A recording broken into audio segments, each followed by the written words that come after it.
Salut! Il y a quelques semaines, Sébastien, entre autres créateur de Nuxt, a annoncé la création d'un serveur MCP Nuxt public pour automatiquement avoir accès, notamment dans ses agents, à la documentation de Nuxt. Et je me suis tout de suite posé la question de comment il avait fait.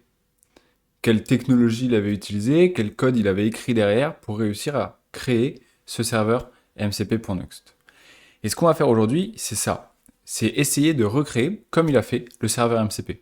Il faut savoir que le serveur aujourd'hui n'est pas du tout public, j'ai pas du tout eu accès aux sources, donc potentiellement ce qu'on va faire là, c'est pas du tout la réalité, mais en tout cas, on va le voir, ça marche très très bien.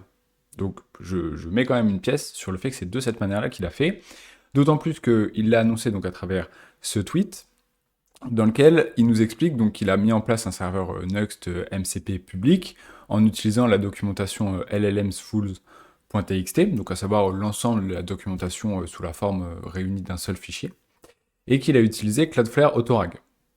Déjà, le fait qu'il utilise Cloudflare Autorag, ça met la puce à l'oreille, et il y a de grandes chances qu'il ait derrière utilisé la partie agent et MCP de Cloudflare.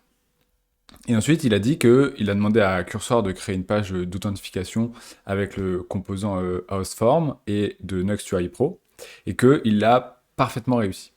Et donc nous, c'est ce qu'on va essayer de faire justement, à partir de ces petites informations, d'essayer de reproduire ce serveur MCP. Avant d'aller plus loin, je pense que ça peut être aussi intéressant de tester ce petit serveur MCP, de voir ce dont il est capable et surtout de voir le résultat que nous, on cherche à obtenir. Donc pour ça, on peut se rendre sur le site mcp.nuxt.com qui va nous donner toutes les instructions pour le faire.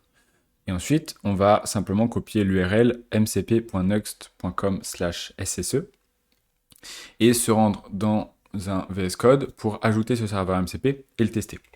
Donc pour ajouter un serveur MCP, on a juste à ouvrir le commande palette et faire un add server. On est sur un serveur de type server sent event, puisqu'on est sur un serveur MCP qui est distant.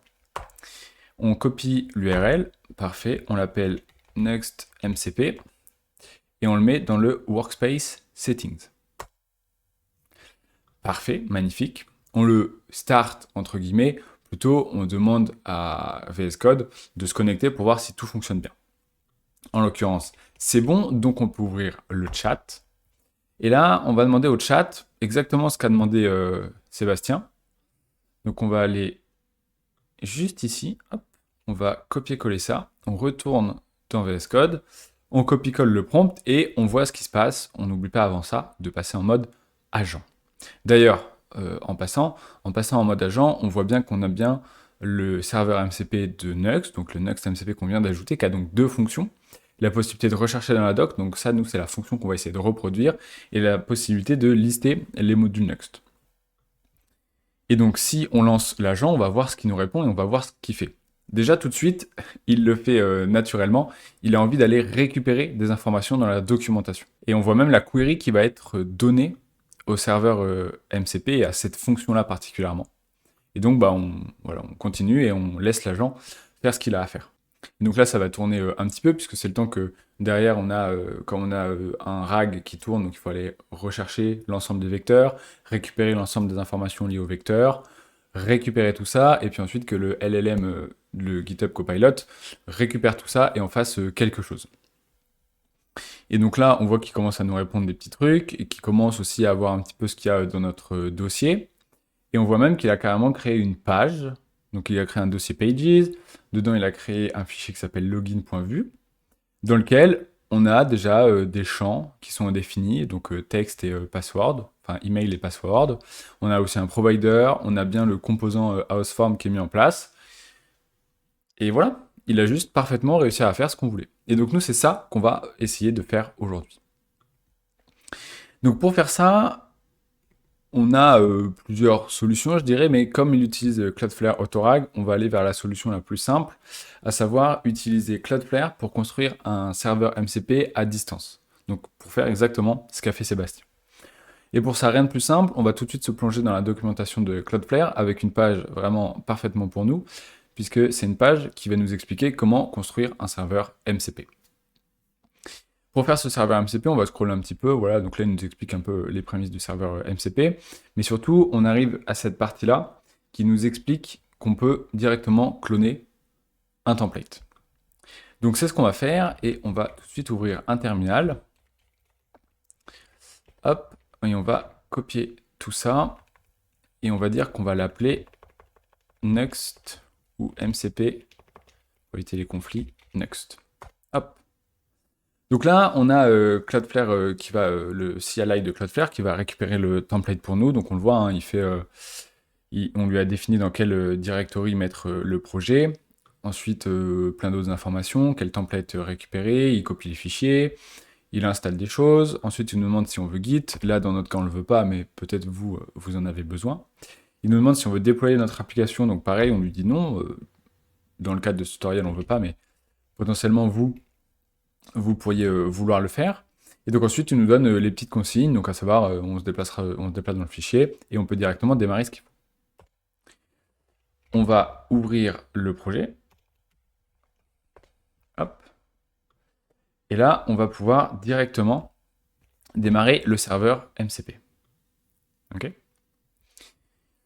Le serveur MCP, pour l'utiliser, c'est un peu difficile, on va pas tout de suite le connecter à l'agent et tout, on va plutôt utiliser l'inspecteur du MCP, l'inspecteur de modèle contexte protocole, donc qui est juste ici, et on va l'ouvrir dans un nouveau terminal.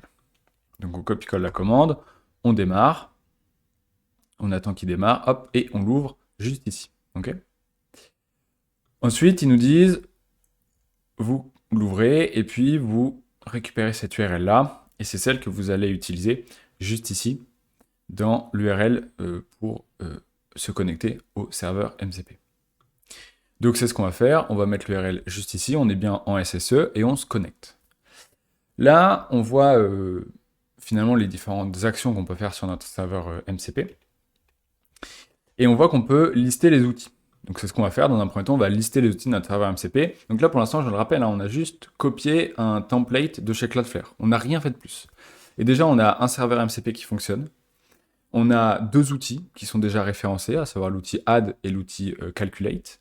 Et grâce au modèle contexte protocol Inspector, on peut visualiser ce qu'il y a dans ce MCP, et notamment parce que ça marche à partir de schéma JSON, on a la possibilité d'avoir directement des formulaires en fonction du schéma JSON. Et donc là, typiquement, ce qu'on voit, c'est que si on va interagir avec l'outil Add, on a deux paramètres à passer, le paramètre A et le paramètre B. Donc si on passe le paramètre A qui vaut 3 par exemple, et le paramètre B qui vaut 5, derrière, c'est une fonction qui s'appelle add, il y a de grandes chances que ça fasse une addition, et que donc l'outil nous retourne 8. Donc ça, c'est cool, parce que ça veut dire que on a déjà un MCP qui fonctionne. Nous, maintenant, ce qu'on veut, c'est avoir la possibilité d'aller utiliser Autorag pour récupérer des données grâce à un RAG, et ensuite les fournir uniquement les bonnes données qui auront été extraites grâce au RAG à notre agent. Donc déjà, on va aller voir ce qui se passe dans notre MCP. Et donc, on voit justement les 12 outils qu'on voyait dans l'inspecteur. On voit l'outil Add, juste ici. Et on voit l'outil Calculate, juste ici. Donc jusque-là, rien de bien nouveau. C'est un serveur MCP, tout ce qui est le plus classique. D'ailleurs, on le voit, un MCP est tiré directement du package du TypeScript, du SDK TypeScript pour MCP. Nous, on n'a pas besoin de ces outils-là. Donc le Calculate, on va l'enlever et on va garder le Add parce qu'il va nous servir de template pour ce qu'on va vouloir faire. On va simplement renommer ça. Hop. Donc Esteban's blog.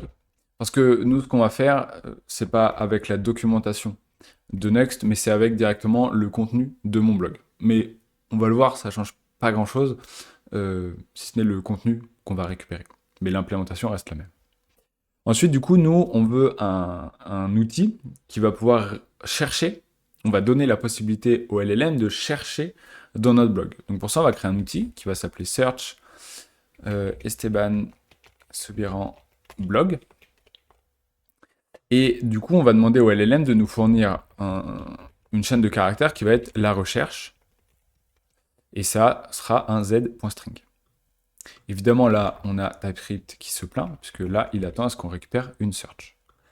Et enfin, ici, on peut, hop, merci copilote, on peut simplement passer comme résultat une string pour voir si tout fonctionne. Donc on va commencer par ça. On va d'abord enregistrer, c'est tout bon. Donc là, on va se reconnecter à notre serveur MCP. Ok.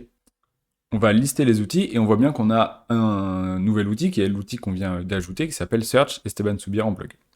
Là-dedans, on peut mettre une recherche, on peut mettre à peu près n'importe quoi. Donc on va taper Fusion, par exemple, et on va faire tourner l'outil. Et on voit bien que la chaîne de caractères qui nous est retournée, ça correspond à ce qu'on avait mis là. Donc on avance plutôt bien.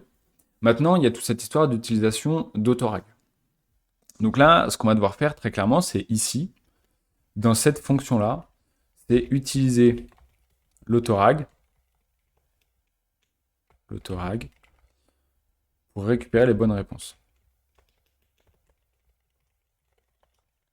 Les bonnes datas.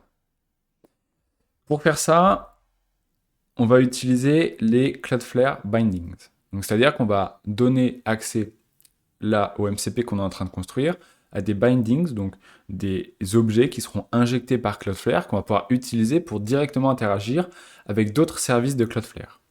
Et en l'occurrence, nous, celui qui vient nous intéresser, c'est le binding qui s'appelle autorag.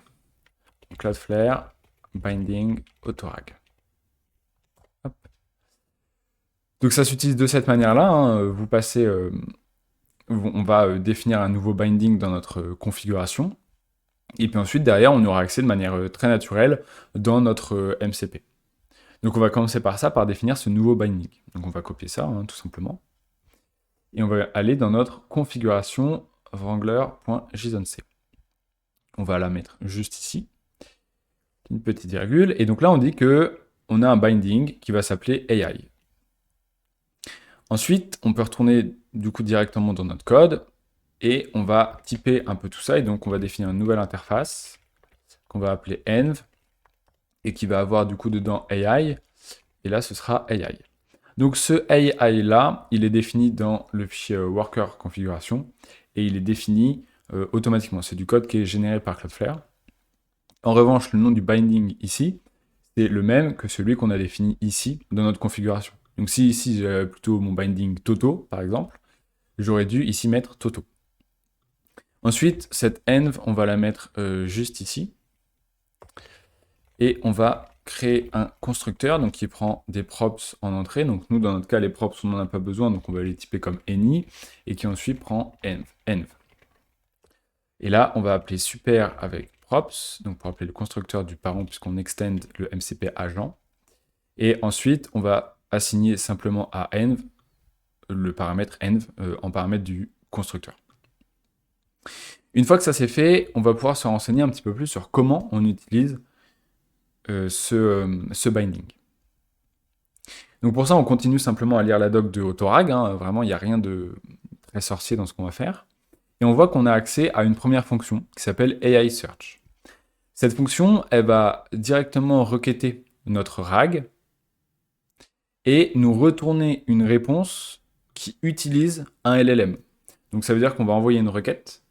Cette fonction va directement récupérer toutes les informations disponibles dans le RAG, les extraire, et ensuite demander à un LLM à partir de ces informations-là de générer une réponse. Donc ça c'est bien uniquement si on veut que l'output qu'on va utiliser derrière soit un output qui soit pour un humain. Comme ça on a directement une belle réponse qu'on peut montrer à un humain. Nous, dans notre cas, on n'a pas besoin, puisqu'on a notre agent qui va directement pouvoir récupérer déjà ces informations-là, et qui va derrière pouvoir les retraiter pour les remettre en forme pour un humain. Donc on a juste besoin de récupérer les informations depuis le RAG. Donc pour ça, on a une deuxième méthode qui s'appelle Search, qui elle va faire comme AI Search, sans la partie recréation d'une belle réponse pour un humain. Donc, on ne cherche pas beaucoup plus loin, de toute façon, il n'y a que deux méthodes, donc c'est soit la première, soit celle-là. Nous, dans notre cas, on va faire avec celle-là, mais de source quasi sûre, ce qui était utilisé par Sébastien, c'était AI Search. Mais nous, on va préférer, là, dans ce cas-là, utiliser celle-là. Donc là, on copie-colle le bout de code, et on va le copier-coller juste ici. Alors évidemment, quelques petits problèmes vont survenir. Là, on a déjà le env qui n'est pas défini, donc pour ça, on a juste à récupérer depuis this. Ensuite, là, on a notre réponse. Là, on voit qu'on a la query. Donc la query, évidemment, c'est pas celle-là. C'est celle que va passer le LLM en paramètre à notre outil. Donc là, c'est search. Ensuite, le nom de l'autorag, on va le voir juste après lequel c'est. Ensuite, la réponse là qui nous est retournée, donc c'est une autorag search response, qui n'est pas du tout un objet qui va satisfaire l'outil, en tout cas la sortie de l'outil. Donc on va devoir un petit peu le manipuler. Pour ça, on va créer un objet content qui va être de type call tool result content. Ok. Donc ça va être un tableau et ça va être l'information qu'on va retourner, hop, juste ici. Ensuite, on va faire une boucle qui va lister l'ensemble des items de la réponse. Ces items, c'est chaque item est en fait un article qui sont mis dans notre RAG. Et ensuite, dans chaque article, il y a peut-être plusieurs sections qui sont intéressantes ou qui ont été considérées comme intéressantes par le RAG et qui vont être retournées. Et donc, chaque article peut avoir plusieurs sections. Donc, on va devoir passer dans chaque article et dans chaque section de ces articles pour récupérer l'ensemble de l'information dont on a besoin pour le LLM et pour notre agent. Donc, pour ça, on va faire une seconde boucle. Donc, on va appeler chunk of item dot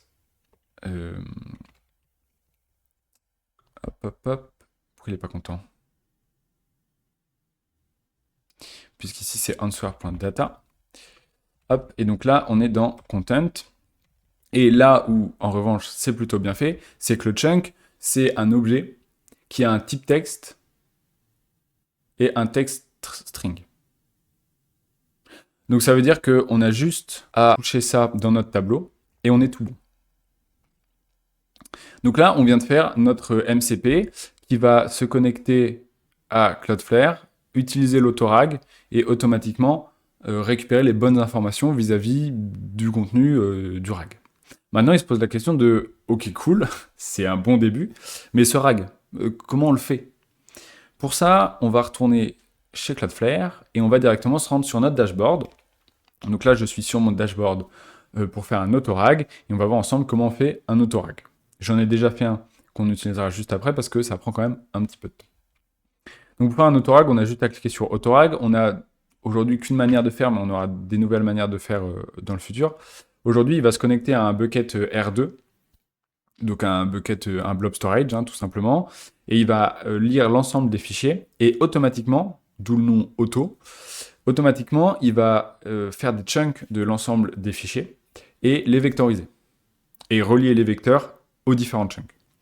Donc pour ça, on lui dit quel storage on veut utiliser, donc par exemple ici le test autorag. Ensuite, on va lui définir quels sont les modèles qu'on veut utiliser pour faire l'embedding, donc la création de vecteurs.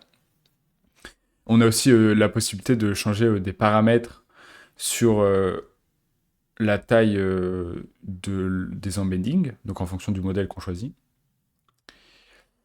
On a ensuite, on définit ensuite quel modèle on veut utiliser pour générer notamment la réponse plus humaine quand on utilise AI Search. En tout cas, le modèle par défaut. Ensuite, il nous demande si on veut le connecter à une AI Gateway, donc pour avoir de l'observabilité. Puis ensuite, on lui donne un nom, on lui définit quel service on veut connecter, et on peut le créer.